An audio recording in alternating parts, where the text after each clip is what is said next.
सर्वांना नमस्कार. मास्टर विशाल सर या युट्यूब चॅनलवरती आपल्या सर्वांचं पुन्हा एकदा सहर्ष स्वागत.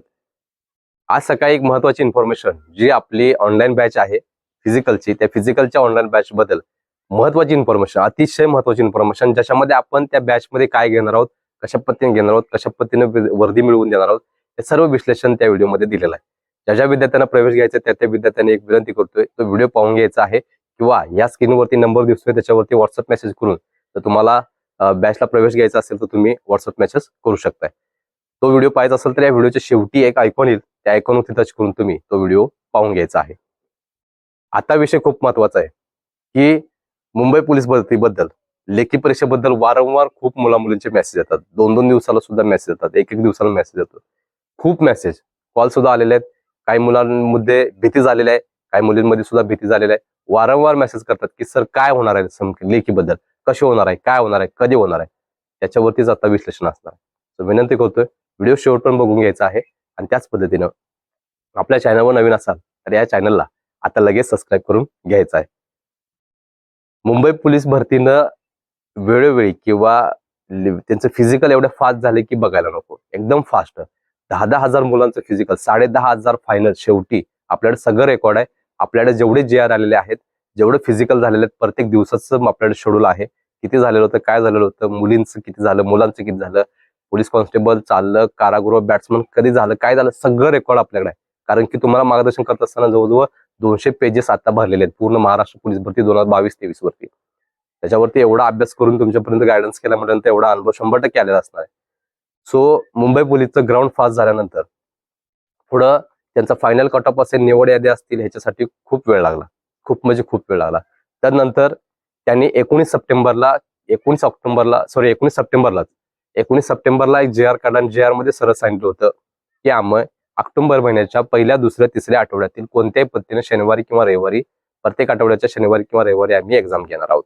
त्यामुळे विद्यार्थ्यांमध्ये एक वातावरण तयार झालेलं होतं की पुढच्या महिन्यामध्ये लगेचच, म्हणजे 19 महिन्यात ते 10 दिवस फक्त महिना संपायला, आणि पुढचा महिना जर पहिला आठवडा जर नाही संपला म्हणजे 15 दिवसामध्ये आपली लेखी परीक्षा होणार आहे आणि ऑक्टोबरच्या एंड पर्यंत आपलं फायनल आन्सर की येऊन निवड याद्या किंवा बाकी सगळ्या प्रोसेस यायला सुरू व्हायला पाहिजे होतं. पण एवढ्या मोठ्या प्रमाणात मुलांनी अभ्यास केला त्या परिपत्रकावरती विश्वास ठेवून, आणि नंतर डिपार्टमेंटनं कोणत्याही पद्धतीने हालचाल केलेली नाही. लगेच आली विधानसभा आचारसंहिता लागली. आचारसंहितेमध्ये त्यांनी एक परिपत्रक काढायला पाहिजे होतं, आजपर्यंत काढलेलं नाही. ह्याच्यावरून एक समजून येतं की त्यांना मुलींचं काहीही पडलेलं नाही अजून सुद्धा. कारण जर 19 तारखेला जर परिपत्रक काढत असाल, एक्झाम जर होत नसेल तुम्ही सांगितलेल्या दिवसापासून, तर ती पुढे जर जात असेल तर तुम्ही एखादं परिपत्रक काढून त्या मुलींना आधार देण्याचं काम करायला पाहिजे होतं, आणि 1-2 नाहीत, 4,500 मुलं आहेत, म्हणजे फायनल सिलेक्शन यादीमध्ये येणार आहे. आणि टोटल जर बघायला गेलं तर नियर अबाउट 48-49-50,000 मुलं ही लेखीसाठी वाट बघत आहेत. तो अशा पद्धतीनं या मुलांचं या सगळ्या गोष्टी झाल्या. दुसरी गोष्ट, आपण मुंबईला ह्या गोष्टीसाठी 7 ते 8 दिवस राहिलेलो होतो. सगळ्या गोष्टी घेतल्या, सगळ्या गोष्टी काढल्या आणि त्याच पद्धतीने पुढे गोष्टी होतात. लक्षात ठेवा, त्यावेळी मी तुमच्यासाठी हार्डवर्क केलेले होते. त्याने सरळ सांगितलं की सर त्याच्यामध्ये आम्ही पहिल्या, दुसऱ्या, तिसऱ्या आठवड्यात शनिवार किंवा रविवारी घेण्याचे प्रस्तावित आहे. हा शब्द वापरल्यामुळं मी सुद्धा गप झाले. प्रस्तावित म्हणजे काय, घेतलं तर घेतलं, नाही तर नाही, अशा पद्धतीने. आम्ही घेणार आहोत हे झालं असतं 100% तर फिक्स झालं असतं. तर त्याने प्रस्तावित हा शब्द जो वापरला त्याच्यामुळं मी सुद्धा गप बसलेलो आहे. जाऊ दे म्हणलो. पण त्याने एखादी परिपत्रक काढायला पाहिजे होतं की बाबा होणार नाही तर आपण पुढचं एखादी डेट किंवा तुम्हाला एक परीक्षेच्या अगोदर 10 दिवस आम्ही अगोदर एखादं परिपत्रक काढून तुम्हाला लवकर कळवणार आहे. अशा पद्धतीने न कळवल्यामुळं अजून सुद्धा मुलांच्या मध्ये खूप मोठ्या प्रमाणात भीतीचं वातावरण आहे. सर काय होणार, कसं होणार. सो ही झाली पाठिंबाची गोष्ट. ही अजूनपर्यंत कोणत्याही पद्धतीने डिपार्टमेंटनं कळवली नाहीये आणि काही नाहीये. आता मागच मी मला वाटतं आता एक 7-8-10 दिवसापूर्वी तुमच्यापर्यंत सगळ्या गोष्टी पोहोचवलेल्या होत्या. 7 दिवस झाल्यानंतर लगेचच मुलांमध्ये परत आणि वातावरण तयार झाले की कोणतरी पुढे सोडते किंवा कोणतरी साप सोडतोय किंवा कोणतरी काहीतरी सांगते. त्याच्यावरून परत मला मेसेज आला ढीगभर की सर आमच्या इथली शेजारची मुलगी म्हटली की 1 डिसेंबरला पेपर होणार आहे. आमच्या इथला शेजारचा मुलगा म्हटलं की 5 डिसेंबरला पेपर होणार आहे. आमच्या इथलं एखादं कॉन्स्टेबल बोलला की डिसेंबर एंडलाच पेपर होणार आहे. आमच्या इथलं हे बोललं की 26 जानेवारीला तुम्हाला नियुक्ती देणार आहेत. अरे काय चाललंय. विषय असा आहे, कोण काय बोलतोय याच्याशी काही संबंध नाहीये. आता आपली जी फिजिकल ऑनलाईनची बॅच आहे याच्यामध्ये सुद्धा काही गोष्टी खूप महत्वाच्या, की बाबा इतर समाजाबरोबर किंवा इतर जे निगेटिव्ह लोक आहेत किंवा इतर जे आपली दिशाभूल करणारे लोक आहेत त्यांच्यासमोर आपण कशा पद्धतीनं आपलं बिहेव करायचं आहे ह्याच्यावर सुद्धा मार्गदर्शन असणार आहे. कारण की एखादा विद्यार्थी घडत असताना एक एक गोष्ट खूप महत्वाची असते, एक एक गोष्ट खूप महत्वाची लक्षात ठेवायची. त्यामुळं कोण काय सांगतो याच्यापेक्षा एक गोष्ट खूप महत्वाची आहे. ऑक्टोबरमध्ये पेपर होणार होता, तो पेपर आपला जातोय पुढच्या महिन्यामध्ये. त्यामुळे आपल्याला तब्बल 1 महिना मिळाला, तब्बल 1 महिना मिळाला आपल्याला. मग 1 महिना मिळालेला असताना सुद्धा, 1 महिना एक्स्ट्रा मिळाला असताना सुद्धा आपण निगेटिव्ह विचार करतोय. आपण परीक्षेच्या डेटची वाट बघतोय की परीक्षा कधी होणार, परीक्षा कधी होणार. अभ्यास कमी करतोय आणि ह्याचंच टेन्शन जास्त घेतोय. साहजिकच आहे, परीक्षेचं टेन्शन सगळ्यांना येतं. पण आपल्याला पुढची संधी कशी मिळालेली आहे, आपल्याला 1 महिना मिळालाय, त्या संधीचं सोनं कसं करायचं. आपण घाबरायचं, आपण हेच सांगतोय म्हणून अलर्ट राहायचं, आपण तोच सांगतोय म्हणून आपण आळसात राहायचं आणि आपलं मार्क कमी करायचं, आपण मार्क वाढवायचं. काय करायचं हे सगळं तुमच्या हातात आहे, सगळं तुमच्या हातात आहे. आता माझ्या दृष्टिकोनातून काय विषय आहे, 1 महिना मला एक्स्ट्रा भेटलेला आहे, म्हणजे 1 महिना वाढल्यामुळे मग त्या संधीचं सोनं करणार. आणि दुसरी गोष्ट, परीक्षा कधी येऊ दे, उद्या परीक्षा आली ना, फायनली सांगतोय. आता काल सुद्धा एक अनाथ मुलगीला, 1-2 अनाथ मुली मला कॉल केले होते, त्यांना मी मदत केलेली आहे आणि त्यांना पाठीमागं कोणच नाही आहे. त्यांचं सुद्धा अशाच पद्धतीनं की सर आमच्यातली एखादी मुलगी अशी बोलते, आमच्यातला एखादा मुलगा असा बोलतोय. आता टेन्शन आले सर, काय करायचं कळना. अरे काय संबंध आहे, काय संबंध. तुम्हाला 1 महिना एक्स्ट्रा भेटलाय ना, तर स्वतःला सांगा परीक्षेच्या आदल्या दिवशीपर्यंत मी कोणत्या पद्धतीने निगेटिव्ह विचार करणार नाही. परीक्षेच्या आदल्या दिवशीपर्यंत मी स्वतःला अपडेट ठेवणार, त्या फ्लो मध्ये राहणार, त्या अभ्यासाच्या फ्लो मध्ये राहणार आणि परीक्षेला जाताना पूर्ण पॉझिटिव्हिटीने, पूर्ण आत्मविश्वास जाणार आणि पेपर कधी पण होऊ दे, मी 80+ 85+ मार्क घेऊन दाखवणार. ही झाली मेंटॅलिटी. नाही ते कधी पण होऊ दे, 1 डिसेंबरला होऊ दे, नोव्हेंबरच्या शेवटच्या आठवड्यात होऊ दे किंवा डिसेंबरला पूर्ण जाऊ दे किंवा कधी पण होऊ दे, कधी पण होऊ दे म्हणतो मी. मग तुमची मेंटॅलिटी कशी आहे त्याच्यावरती तुमचा हा विषय खूप महत्वाचा लक्षात ठेवायचा. खूप मुलं ही 50,000 पैकी मला वाटतं 20 ते 25 30,000 मुलं ही ग्रासलेले आहेत ह्या विषयामुळे की परीक्षा कधी होणार, परीक्षा कधी होणार, सर प्लीज अपडेट सांगा, प्लीज अपडेट सांगा. अरे दिवसागणिक अपडेट भेटत नाहीत. कोणतरी सांगत असेल टेलिग्रामवाली, त्याच्याशी आमचा काही संबंध नाही. दिवसागणिक अपडेट भेटत नसतात, लक्षात ठेवा. एक 10 दिवसाचा पिरियड तर पाहिजे. 26 तारखेचा किंवा 26 तारखेला पहिली विधानसभेची बैठक आहे, त्याच्यापर्यंत कोणत्याही पद्धतीने काही हालचाल होणार नाही, काही हालचाल होणार नाही.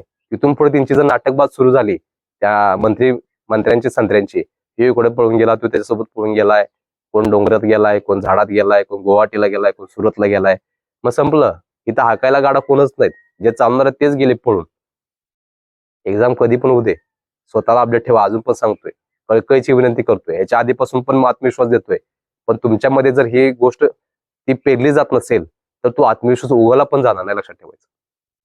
तो उगवला पण जाणार नाही तो आत्मविश्वास. त्यामुळं इतर कोणावरती विश्वास न ठेवता स्वतःला अपडेट ठेवायचा आहे, अक्षरशः शेवटच्या क्षणापर्यंत पेपरच्या. जो काही तुमचा वेळ असतोय 90 मिनिटाचा, त्या 90 मिनिटापर्यंत स्वतःला अपडेट ठेवायचा आहे. 90 मिनिटाच्या शेवटच्या सेकंदापर्यंत त्या पेपरला सांगायचं की तुला 85+ पाडून दाखवणार, म्हणजे दाखवणार. ही फक्त 2% 3% मुलं अशा पद्धतीची असतात आणि 30 सिलेक्शन यादीमध्ये आहेत, 30 निवड यादीमध्ये असणार. बाकी सगळे जे डोक्याला हात लावून बसलेले होते, आज पेपर होणार, उद्या पेपर होणार, असं होणार, तसं होणार, मानसिक त्रासात जाणार, परिणामी मार्क कमी पडणार, परिणामी सिलेक्शन होणार नाही, परिणामी वेटिंगला राहणार किंवा परिणामी बाहेर पडणार. झालं, रडत बसायचं, दुसरं काय करायचं नाही.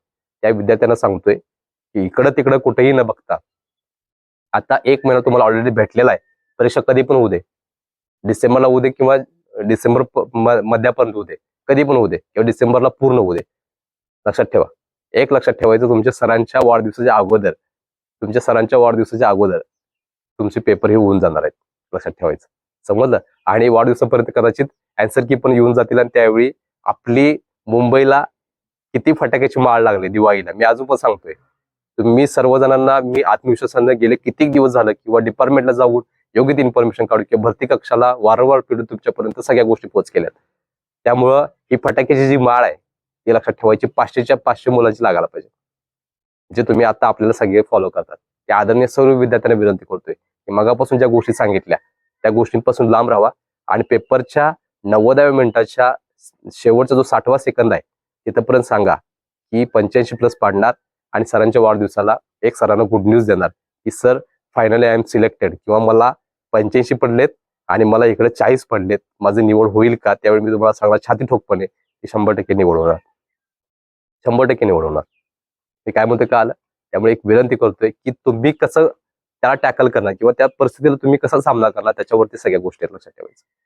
परीक्षा पुढे जाणं, परीक्षा आत येणं, परीक्षा लांबणी पडणं ही सुद्धा एक तुमची परीक्षाच असते. ह्याच्यामध्ये स्वतःला तुम्ही अपडेट कसं ठेवताय, स्वतःला कसं स्ट्रगल करताय, स्वतःमध्ये किती आत्मविश्वास जागवताय किंवा तो किती वेळ जागवताय, ह्याच्यावरती सगळ्या गोष्टी लक्षात ठेवायचं. परीक्षा देणं म्हणजे आज फॉर्म भरला आणि उद्या परीक्षा झाली आणि परवा निकाल झालाय असलं कुठल्याही डिपार्टमेंटला नाहीये.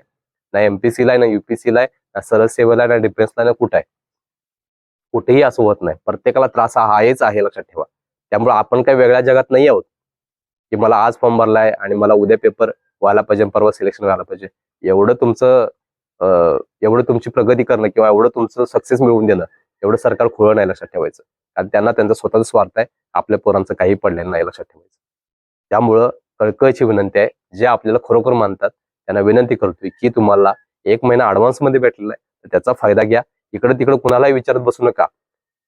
नोव्हेंबरच्या एंड पर्यंत जर परिपत्रक आलं किंवा डेट आली तर डिसेंबरला पहिल्या आठवड्यामध्ये किंवा दुसऱ्या आठवड्यामध्ये जर पेपर झाला तर मात्र ही आजचा जो व्हिडिओ आहे ते ज्या ज्या मुलांनी ऐकलं त्या मुलांचा फायदा 100% होणार आणि तीच मुलं निवडण्यात येत असणार आहे. त्या शेवटचे आपल्याकडं 15 ते 20 दिवस शिल्लक आहेत, लक्षात ठेवायचं. हे दिवस खूप महत्वाचे असतात आणि ह्या दिवसामध्ये तुम्ही डोक्याला हात लावून बसला, आत्मविश्वास कमी भरून बसला, या लेखी परीक्षेत टेन्शन घेतला तर तुम्हाला 100 पैकी 50 ते 60 मार्क पडतील. तुम्ही कितीही अभ्यास करा, कितीही तास करा आणि काही करा. भले पाठीमाग मी 10 तास 12 तास अभ्यास केलोय सर, मुलगा असेल मुलगी असेल, पण पेपरला मला 50च मार्क पडले. हे 50 कुठं पडले, का पडले, हे शेवटच्या दिवसामध्ये जे स्वतःला हरवून घेतला तुम्ही स्वतः जबाबदार असणार ह्या गोष्टीसाठी, लक्षात ठेवायचं. त्यामुळं विचार करत असताना पॉझिटिव्ह विचार करा, आत्मविश्वासाने सामोरे जावा. जसं सांगितलं की पेपरच्या आदल्या दिवशीपर्यंत स्वतःला अपडेट ठेवायचा आहे. पेपरच्या 1.5 तासाचा जो वेळ आहे त्याला पण सांगायचं पेपरला कशा पद्धतीने पण येतो, तुला मी सोडणार नाही, कशा पद्धतीने पण येतो. कारण की आपण सुद्धा रानटी किंवा गावठी भागातली माणसं आहोत आणि आपल्यामध्ये जबरदस्त उर्मी असते, जबरदस्त आत्मविश्वास असतो, लक्षात ठेवायचं. त्यामुळं येणाऱ्या भरतीमध्ये जर नाव हवं असेल, नाव पाहिजे असेल तर इकडं तिकडं कुणालाही न विचारता किंवा कुठल्याही युट्यूबवाल्याला किंवा कुठल्याही टेलिग्रामवाल्याला किंवा कुठल्याही कॉन्स्टेबलला किंवा काय, कॉन्स्टेबल हा सगळ्यात तळातला व्यक्ती आहे, लक्षात ठेवायचं. सीपीबीपी सगळ्यात वरची व्यक्ती आहे, लक्षात ठेवायचं. तो तुम्हाला चेन माहिती आहे कशा पद्धतीने सिक्वेन्स असतो. त्याच्यामध्ये बाप लोक आहेत अजून मध्ये, त्यांना सुद्धा माहित नसतं काय विषय असतो. त्यामुळं विश्वास ठेवायचा की नाही ठेवायचा ह्या सगळ्या गोष्टी तुमच्यावरती आहेत. वारंवार गळा फोडून सगळ्या गोष्टी तुमच्यापर्यंत मी शेअर केलेल्या आहेत. जो व्यक्ती आपल्याला मानतो किंवा जी मुलगा मुलगी आपल्याला मानते त्या विद्यार्थ्यांचा 100% निवड यामध्ये नाव असणार आहे. तो प्रत्येकाने चॅलेंज घ्या. सरांनी 500चं टार्गेट दिलंय. या पोलीस भरतीला आपल्या युट्यूबच्या माध्यमातून 500 मुलं भरती होणार, लक्षात ठेवायचं. मुलं मुली सगळी मिळून, सगळे घटक मिळून.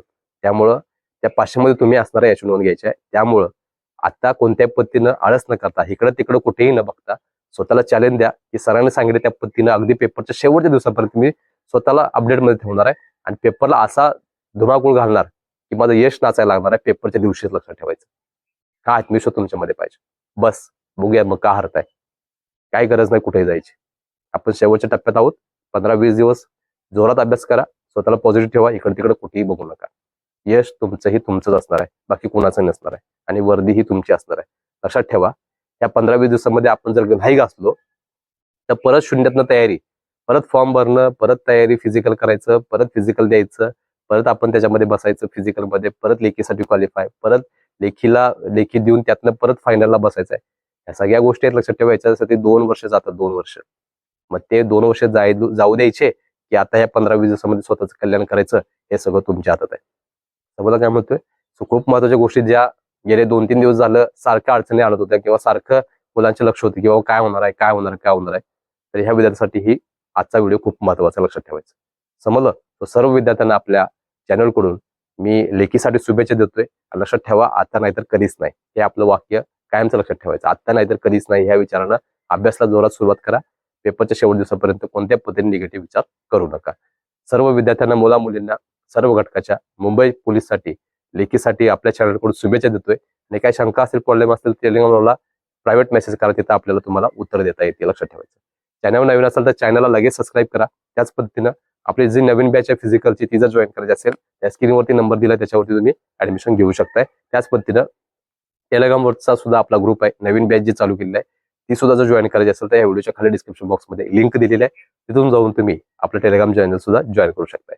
शेवटी सर्व आदरणीय विद्यार्थ्यांना आपल्या चॅनलकडून मी लेखीसाठी शुभेच्छा देतोय आणि मी तर थांबतोय. तोपर्यंत धन्यवाद.